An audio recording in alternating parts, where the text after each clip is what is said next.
what are some of the things individuals can really do to make sure there's a partnership there? Because it's an important partnership if you have a great Yeah. partnership with your internal recruiter.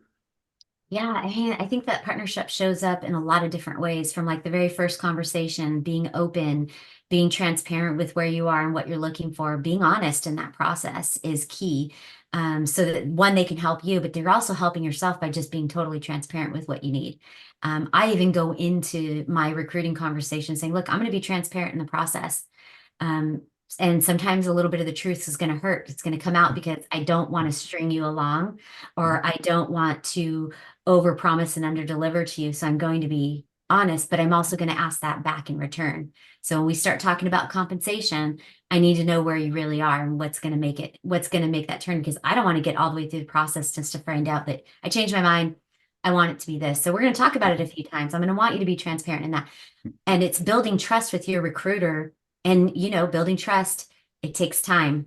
It's like, if you say you're going to, you say, if you say, hey, I'm going to call you at 3 o'clock and you call at 3 o'clock, you're building trust. I do that from a recruiter perspective. If I say I'm going to get back to you at the end of the week, I'm going to get back to you at the end of the week because I'm building trust. That's my Mhm. partnership with the Mhm. candidate. But if the candidate on the other side, it's like, hey, send me your references, do these. Mhm. It's that follow up. And then, ask the key questions, keep your recruiter on their toes. Like, where am I in the process? How do you feel Mhm. I did, compared to others that you've met with? That kind of wakes the recruiter up a little bit, like, oh, okay, all right, yeah. Well, to be honest, here's where we are.